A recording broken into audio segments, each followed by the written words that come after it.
Guys, আজকে আমরা চলে গেছিলাম ফুটবল খেলার উদ্দেশ্যে ঈশান গোপালপুর ফরিদপুরে। আজকের ম্যাচটা ছিল অত্যন্ত চমৎকার এবং অনেক সুন্দর, যেটা বলার বাইরে। উভয় দলের খেলা দেখেই সকল দর্শক সন্তুষ্ট ছিল। গাইস, চলো তাহলে কথা আর না বাড়িয়ে ভিডিওটা শুরু করা যাক।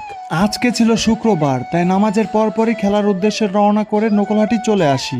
আমরা মূলত নকলহাটি থেকে গাড়িতে উঠবো, সেখানে অপেক্ষা করি সবার জন্য। এবং নকলহাটি থেকে গাড়িতে ওঠার পর কানাইপুরে এসে আমাদের গাড়িতে একটু সমস্যা দেখা দেয়। তারপর কানাইপুর থেকে একটা মেকানিককে দিয়ে গাড়িটা ঠিক করানো হয়। গাড়ি ঠিক হওয়ার পর আবার আমরা গাড়িতে উঠে কানাইপুর থেকে রওনা দেই খেলার উদ্দেশ্যে। ভাই রে ভাই, কানাইপুর থেকে যখন আমি ক্যামেরাটা সামনের দিকে ধরি, এত চমৎকার লাগতেছিল, মনে হচ্ছিল না যে এটা কানাইপুর, মনে হচ্ছিল এটা অস্ট্রেলিয়া। কিন্তু গাইস, এখানের ভিউটা সুন্দর হলেও এখানের রাস্তাটা এতটা বাজে। গাইস, এই যে ব্রিজটা দেখতে পাচ্ছেন, এই ব্রিজের উপর গত পরশুদিন দুইটা বাস সামনাসামনি সংঘর্ষ হয়। এই দুর্ঘটনায় 5 থেকে 6 জন মানুষ নিহত হয়েছে এবং অনেকেই হাসপাতালে ভর্তি আছে। এবং অতিরিক্ত গরমের ফলে এই রাস্তার পিচগুলা গলে মানুষের হাঁটা চলার সমস্যা হচ্ছে। পিচগুলা জুতার সাথে লাগার কারণে অনেকের জুতায় রাস্তায় পড়ে আছে। তাই আমি প্রশাসনের দৃষ্টি আকর্ষণ করব, আপনারা এই দুর্ভোগ কমাতে যথাযথ পদক্ষেপ গ্রহণ করুন। গাইস, যাই হোক, আজকের ভিউটা ছিল সেরা। মনে হচ্ছিল যে মেঘগুলো মাথার উপর ভেসে বেড়াচ্ছে।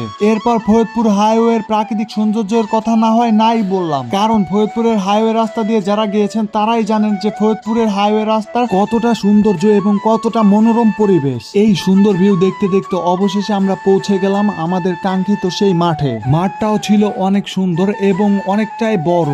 গাইস, যেহেতু আমরা অনেক দূর থেকে এসেছি, তাই তারা মাঠটাও সুন্দরভাবে সাজিয়েছিল। আর এই মাঠের পাশে ছিল ঈশান গোপালপুর স্কুল ক্যাম্পাস। পার্সোনালি এই ক্যাম্পাসটাকে আমার কাছে ভালোই লেগেছে। এরপর আমরা একটা রুমের মধ্যে গিয়ে ড্রেস চেঞ্জ করে বুট পরা শুরু করি। আমার পিছনে আমার এক লাড্ডু ভাই বুট পরতেছিল এবং সে আমাকে বলল তার ভিডিওটা করতে। বুট পরা শেষে আমি একটু ট্রায়াল দিতেছিলাম যে কোনো সমস্যা আছে কিনা।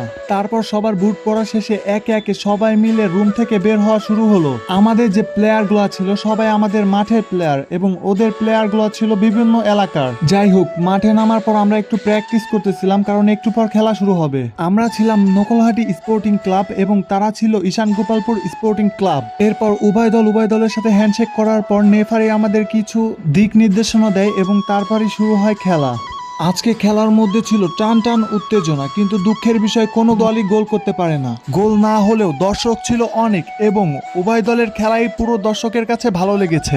এরপর খেলা শেষে আমরা মাঠ ছাড়ি এবং বাসার উদ্দেশ্যে রওনা করি। বাসায় আসার আগে তারা আমাদের কিছু আপ্যায়ন করেছিল, এটা তো বলতেই হবে। খেলার ভিডিওটা কেমন হয়েছে অবশ্যই কমেন্ট করে জানাবে।